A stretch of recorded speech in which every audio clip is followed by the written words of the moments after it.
ఆకలి కేకలే తన జీవన పోరాటం.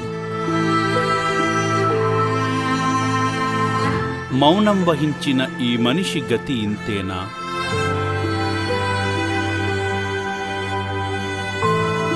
ముద్దే దొరక్క ఒంట్లో శక్తే లేక కూలబడిపోయాడు.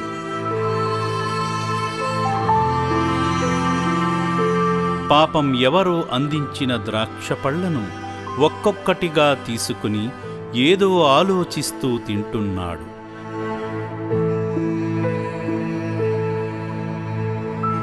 ఎన్ని తింటే తన ఆకలి తీరుతుంది?